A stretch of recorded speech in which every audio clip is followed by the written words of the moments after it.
So today we are going to discuss something how coronavirus has hacked our bodies, and so much of the people, so many people are suffering in the whole world. So what's going on here in this particular disease that we are all very scared, and or whether we should be scared or so. This particular infection came in December 2019, as far as we know. Though there are conspiracy theories about how China had this and got out to the world in 2019 December. So now this went on to different countries, and finally it reached our country in March, and all the organizations started closing down, and we had several questions. What is the origin? Why it is a novel virus? Why it is causing such a syndrome leading to death in many people? Why there are so many different susceptibilities? Some people have no symptoms. Some people have kind of mild disease, and some people, though very few, but they were dying. But when it came to West, they started reporting a lot of deaths. So it caused a lot of scare in every country. And then the questions came, what are the health impacts which may be there after COVID? And then what may be the preventive measures? Like that, death. So it caused a lot of scare in every country.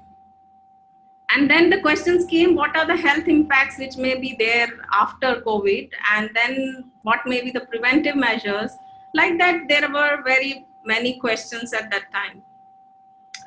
So, as per the popular theory which China tried to put on the media, was that the virus has come from a market originally from the bat, but then it has come to the people through organism called pangolins, which are also mammals, and since China they eat a lot, so this has come to the people. But there were other viruses which earlier came of the same family.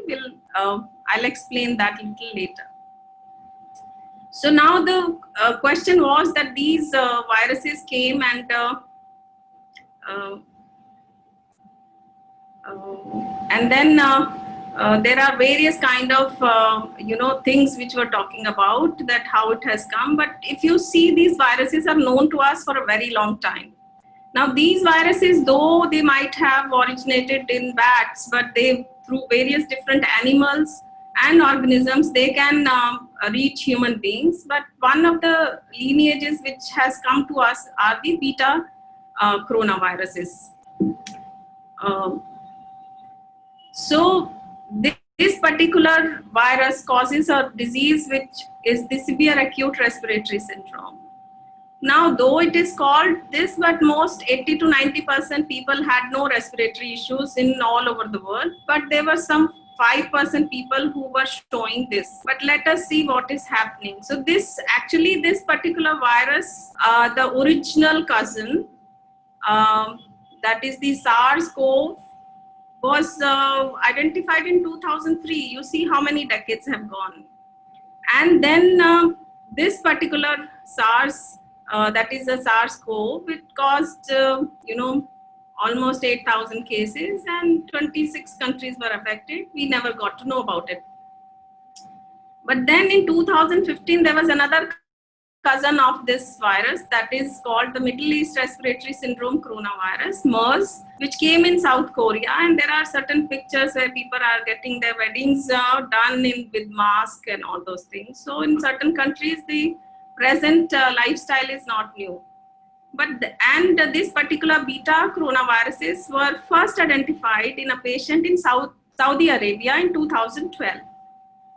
Now this picture is very known to everybody. You must have watched on TV and all that. This has a common structure which has been seen in various coronaviruses, but the most important protein which came into discussion was the spike protein, the S protein, and another uh, aspect of it was that it is very infectious. Although it's a very small virus, but so a single virus is called virion, and when the main thing was that how much infection a person has. So there was something called burst size came into, common known language, that how much infection a person has will tell how much difficult the situation is going to become. And evolution, we didn't know, but originally these viruses did evolve. And if you see, this particular virus has 96% homology with the bat cove, then 91% homology with pangolins, and SARS-CoV-1, it has 80% homology.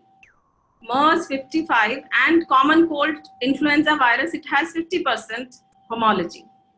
So it is not completely novel virus, but it has been there with us for decades, but some portion of it is now we know is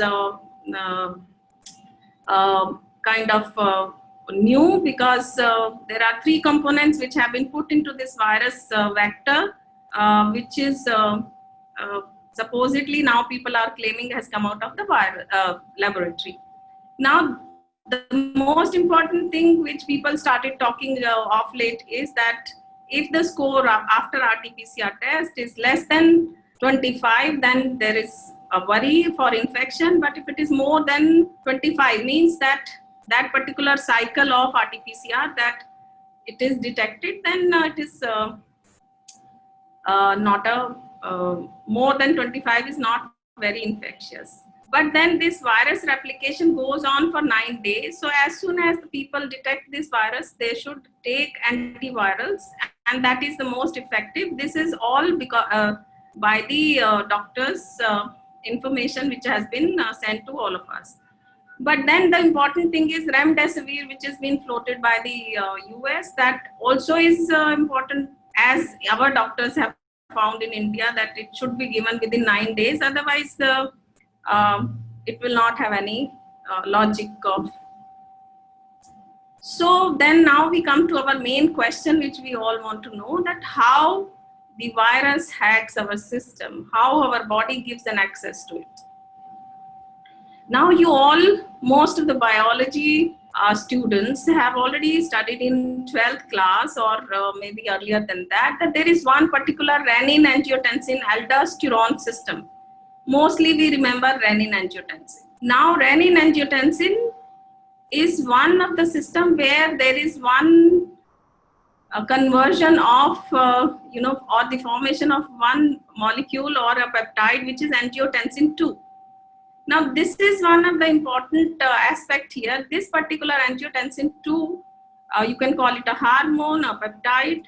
So this is responsible for all the blood pressure, hypertension, and all those things. The more angiotensin 2 is there, the more of your blood pressure and all those problems will be there, hypertension or cardiovascular issues, kidney issues. So all these things are linked to this.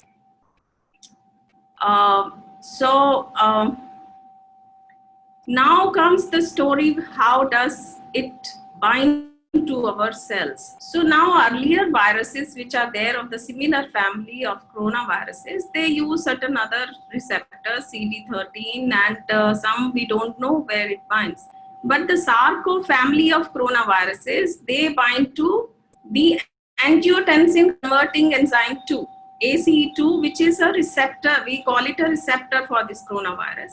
Now this is present in various tissues, and we will see this, but this is one of the high affinity receptor, which is now or even earlier known to bind the spike protein of the viruses. This knowledge was already available for SARS-CoV-2, for SARS-CoV-1.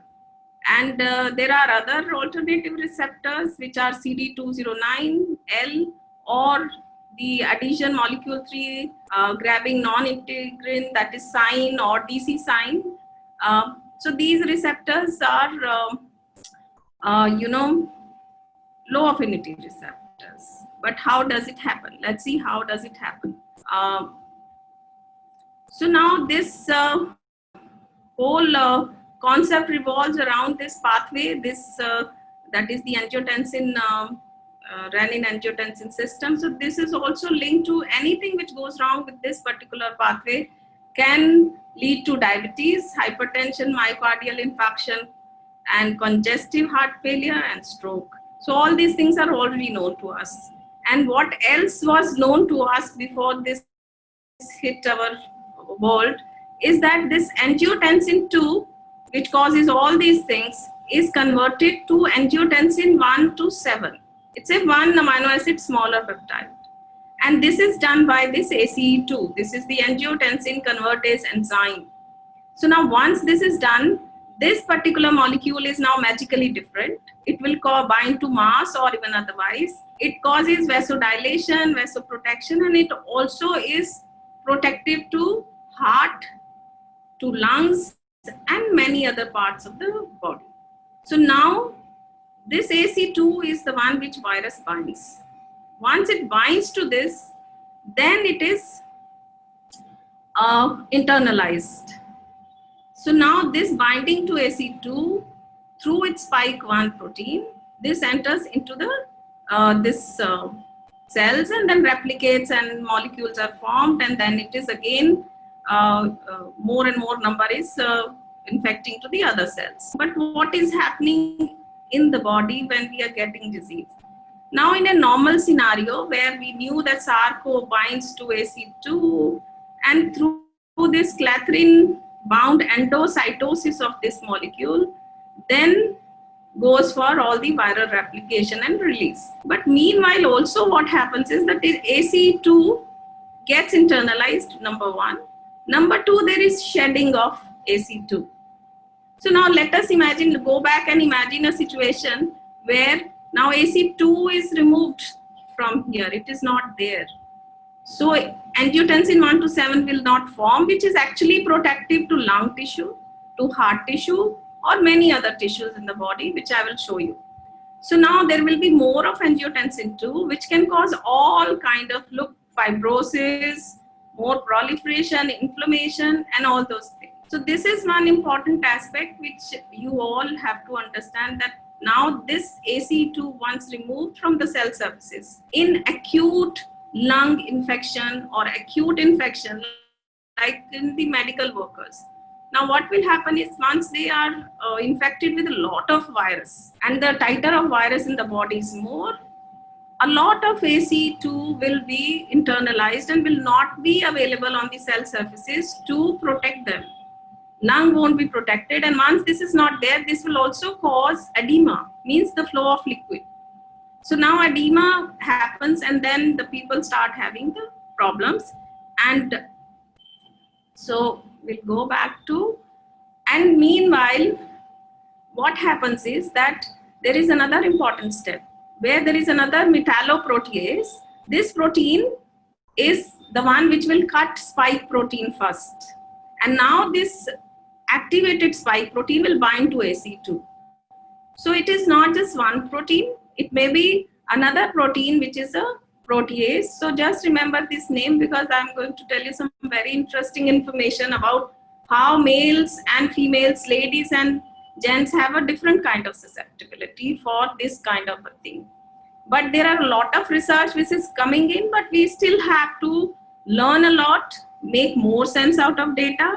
But at this moment, there is a lot of conclusions made where the normal public is really getting terrified. But let us see as a biologist what is happening here. So now this priming will make it. So now when people look at the expression of this ACE2, because the susceptibility of patient will depend on that.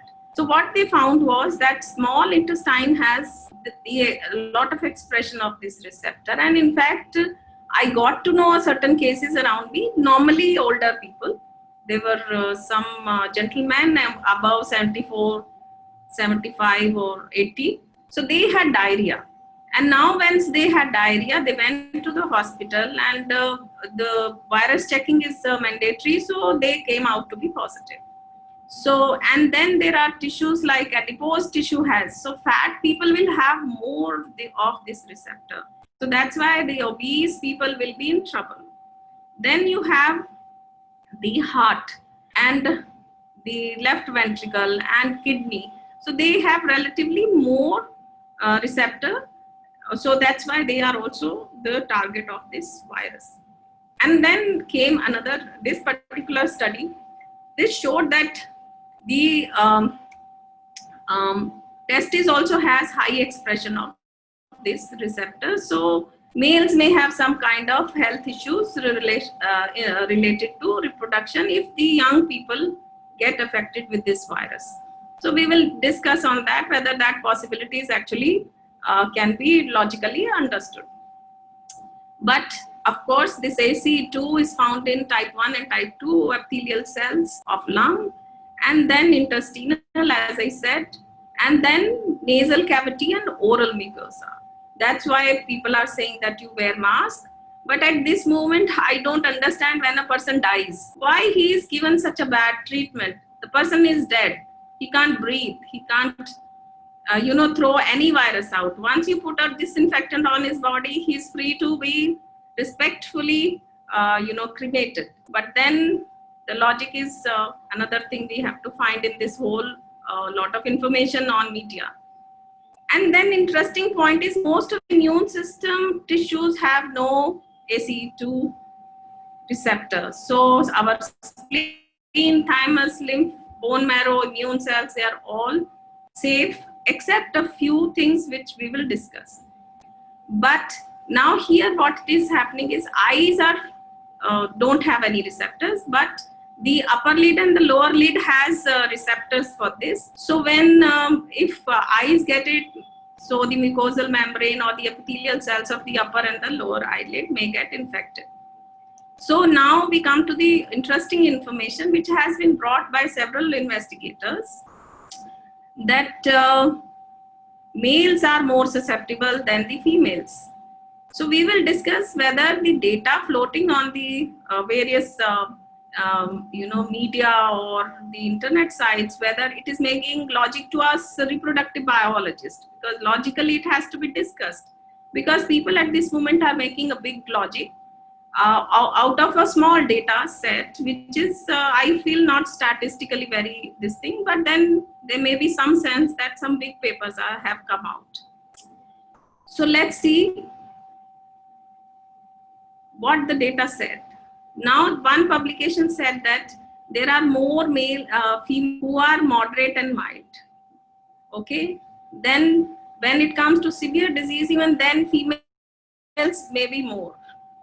But when it comes to serious disease, then there are much less females in this and more males get serious. So I looked for more studies. So in this another study, men were more per lakh people who had the infection, and then again hospitalization were more for men and deaths were also for men. We come back to the same point and now discuss what may be difference when studies are showing that males may get more. So now here again, the receptors, if you see, people showed that Leydig cells in males have much more receptors and female ovaries don't have much receptors, because that is the only difference in receptor number may be there. And then people talked about that because of one X chromosome, men are normally have different immunological outcomes. Females are more suffering from flus and all other things, but men normally don't. And then maybe that the male genital tract is a reservoir for virus, so they accumulate more virus in their system.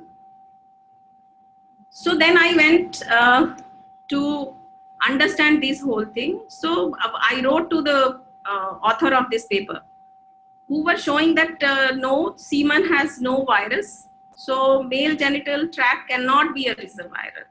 But when I asked them what is the situation for the, can you all hear me? It is showing internet is not stable. Okay. So now what is happening is, okay. So now what is happening is that I asked them, what is the situation of sperms? If there is no virus in the semen, that is logically expected, because virus will always target cells. It will go inside the cells and make them reservoir. So then there were some the author did not reply to me, but I saw another study where they had reported that the young people who had COVID had azoospermia. So this may be temporary, I suppose, but then they had loss of sperms. Like in case of, if you see antibiotics also, they also cause a lot of things, but then the person recovers. But immediate effect of COVID, they saw that there was azoospermia, means there were no live sperms in those male patients. Now there was another thing, it came to my mind that TMPRSS2 is another important, enzyme which is required, because spike protein has to get activated. Then only this receptor ACE2 will be logical. So when I looked at the old data on the protein expression in different tissues of TMPRSS2, then testes had no expression of TMPRSS2. So how is this that they are claiming that it is entering the testes?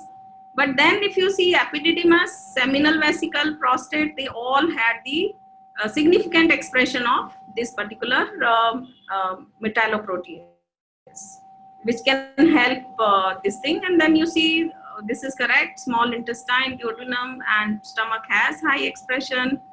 Then salivary glands have high expression.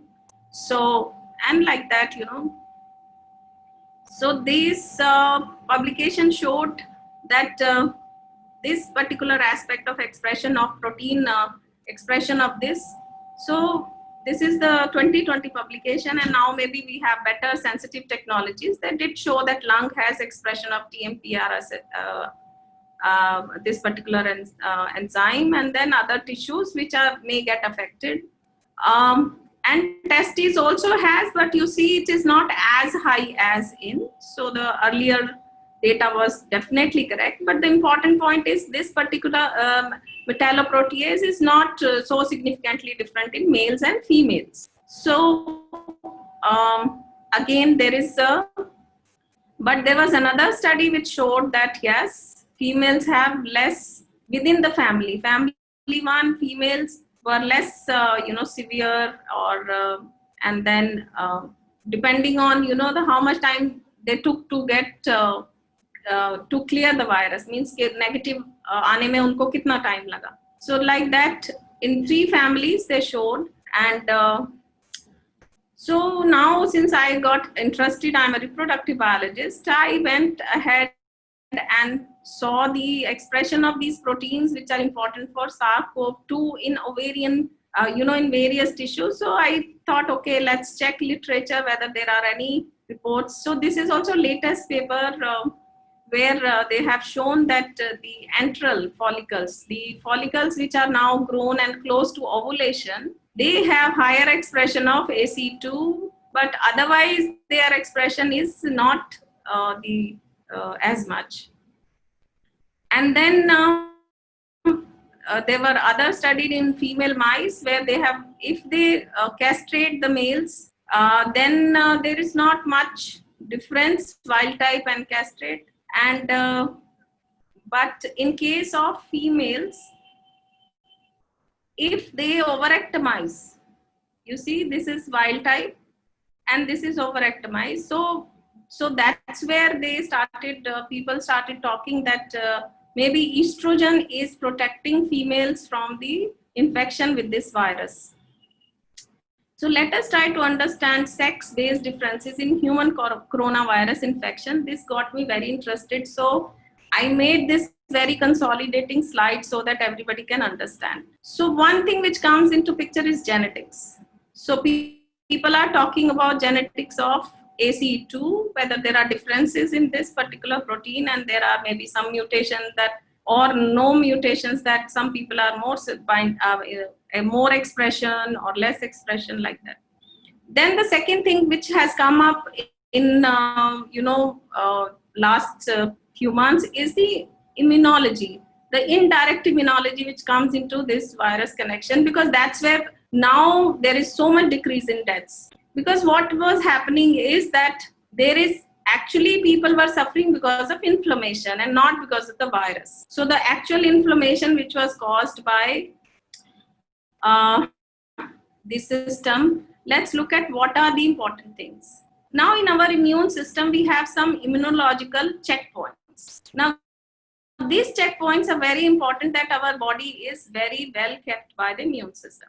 In that, there is a receptor called CD200 receptor, which does the surveillance of, and if this receptor is very well expressed, the person will be very healthy. So now, the second important thing which controls our immunology is that, and of course, this is the sex-based differences I'm talking, the points where sex-based differences can be there. So now there is HLA allele, which you all have heard.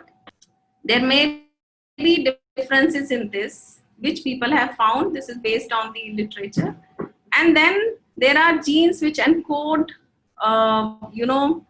various different interleukins.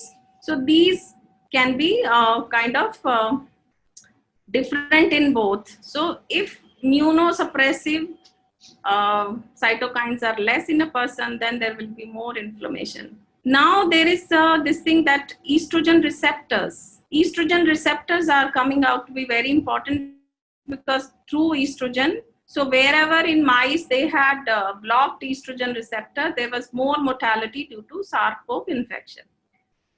Okay.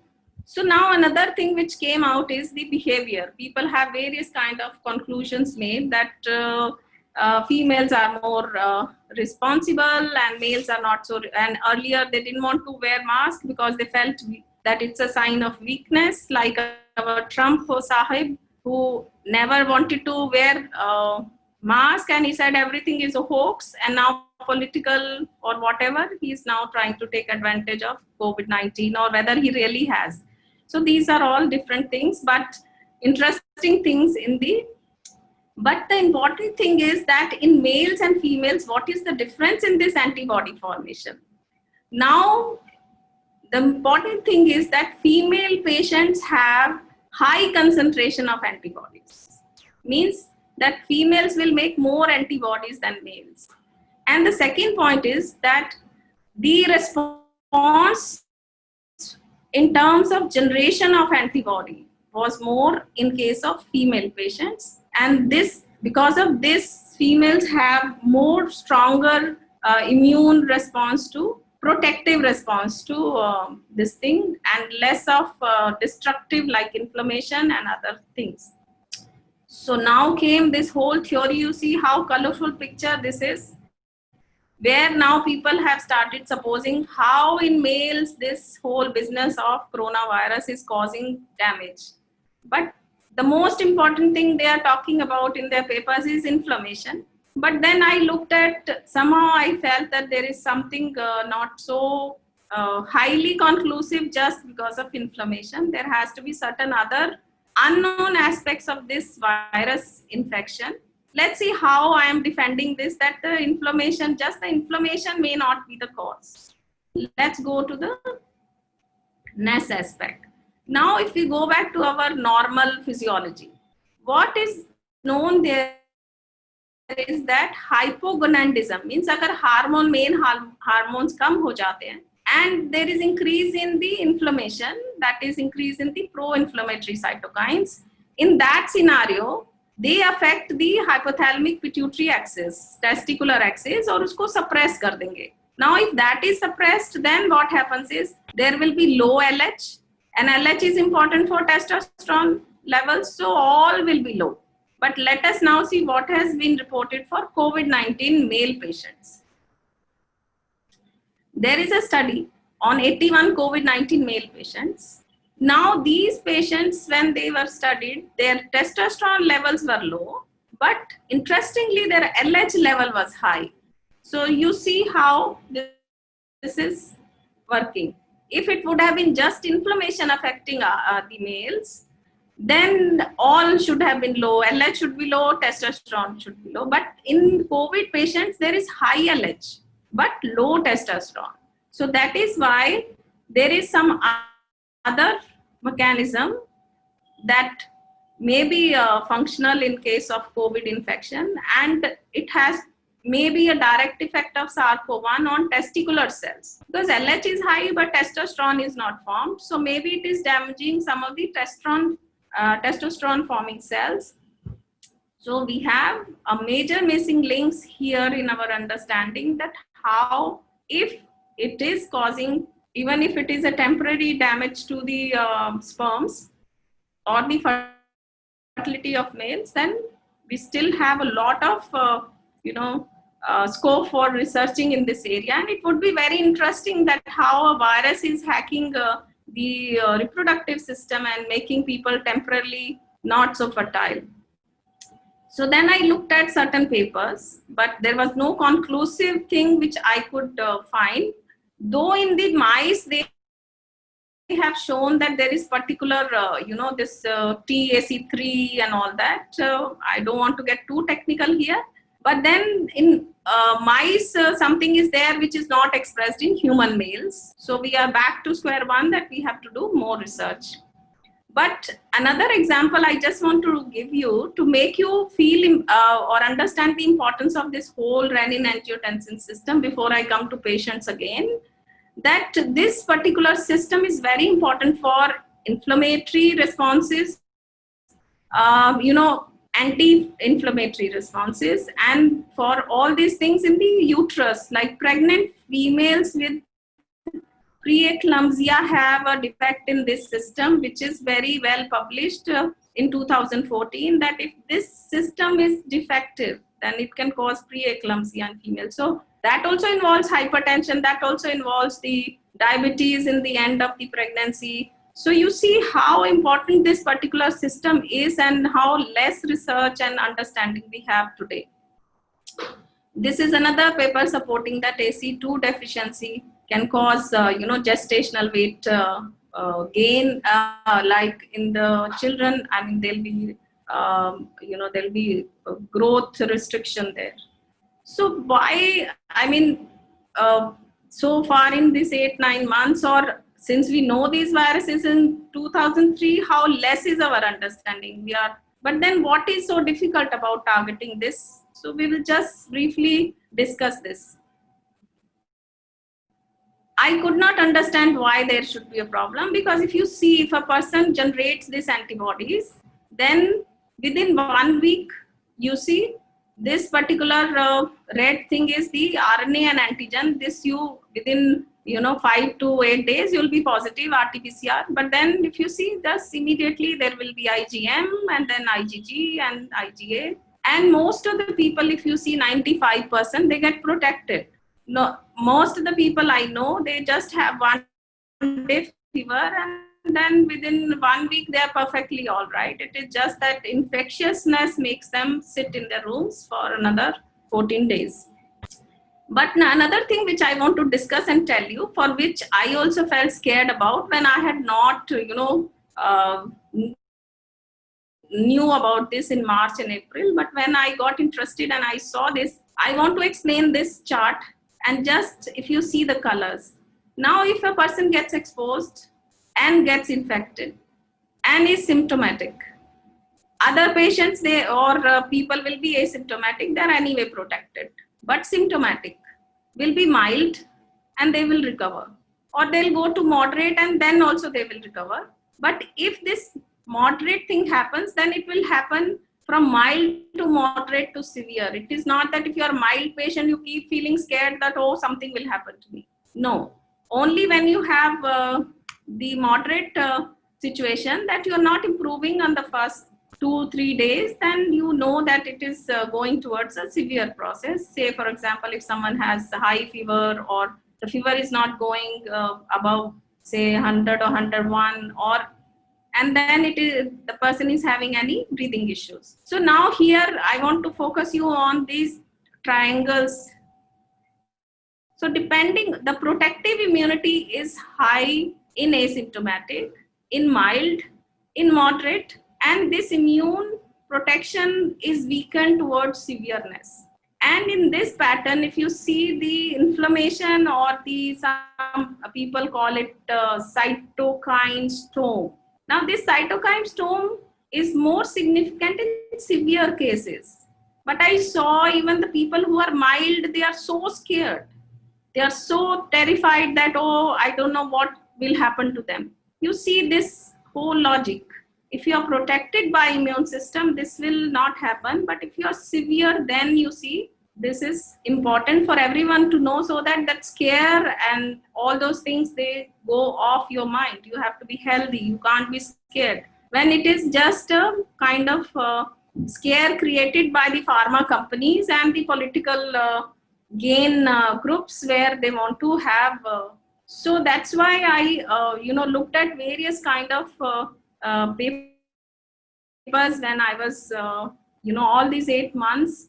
So these, because I'm a receptor biologist and my interest lies in this. So you see Cell paper, such a high impact factor journal, showed that, SARS-CoV, which came in 2003, and SARS-CoV-2, which has come in 2019-20, they are both working in the same manner. You see clearly. Then why there is so much issue about drugs and everything? Why can't people be just, and that too few people? So this particular, slide shows you the targets. Now this whole kind of politics happened for hydroxychloroquine. And this drug and azithromycin, which is nowadays prescribed, it actually is not antibiotic, the azithromycin, it's acting like an antiviral. So it will not let the endosomes get into the cell processes for the replication of virus. So it is actually acting as a replication inhibitor. And these drugs are already there in the market. They are used in several countries, which is Camostat, Nafamostat, and recombinant AC too. Very easy for serious patients to use it, or even others can use it. These are used in Japan for even flu and all, but they are not being popularized. Now this drug, which acts at a much, advanced stage of viral replication. Now this favipiravir and remdesivir, because these are American and they are more politically strong, you see they are acting at the later stages of replication. So now people are using this one injection for 40,000, 10,000, or favipiravir is little less expensive, but mostly people are eating this.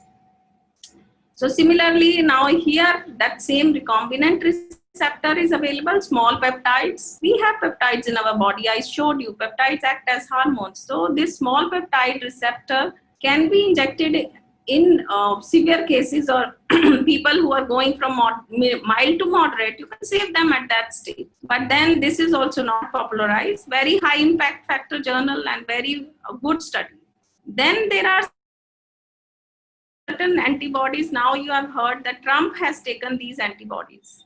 Why other people can't take these antibodies? Why only Trump? So this is something which is, I just do not, these neutralizing antibodies which I heard on the news that Trump has taken. So these are also existing, but they are not popularized as drugs. But what is popularized is vaccine.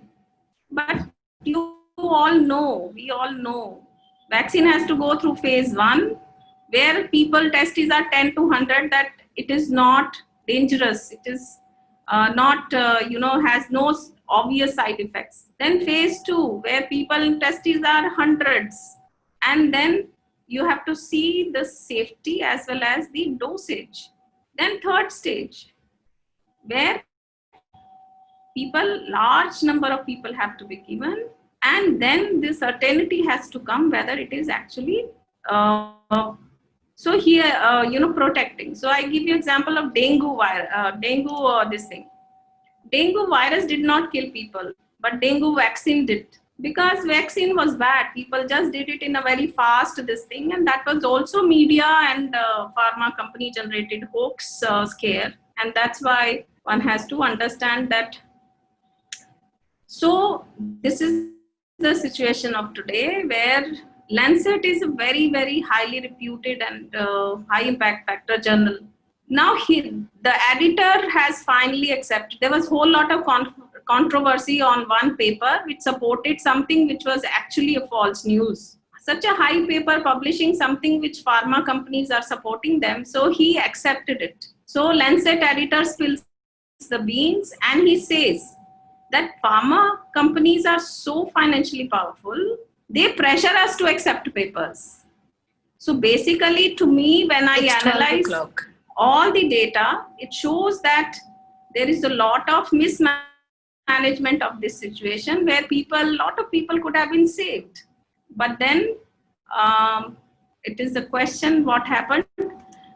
So what my conclusion is that we haven't understood COVID-19, sorry for this, COVID-19, and we need to do a lot. But in a positive, this thing, I would like to express everybody that this has brought a lot of creativity to people, and they have taken it to a lot of fashion in Western countries, and that is the way life is now. People are looking forward to somehow keep them safe. But overall, whatever I have understood about this disease is that I think this scare is like a dengue scare, and it is going to disappear one day. And most people who are dying, they are basically have either they are obese or they have severe diabetes or hypertension, where these receptors are increased because of the excessive drug use. And some people may be genetically susceptible. And when I calculated yesterday the percentage of people who are dying out of the total 135 crore people in our country, they come out to be 0.07%. So government should analyze these deaths and then take out the meaning whether it is worth making so many people live a very stressful and scared life. Because in cities, it is I am in Delhi, and still Delhi looks very scared and not so this thing. When scientifically, I have no way to explain that why we should be this much scared. So thank you very much. I want to again thank Professor Talat Ahmed, Honorable Vice Chancellor of Kashmir University. It has been a great privilege for me. And thank you, Tanveer. Thank you, all of you from the Academy of Ecoscience and all the audience. Thank you very much.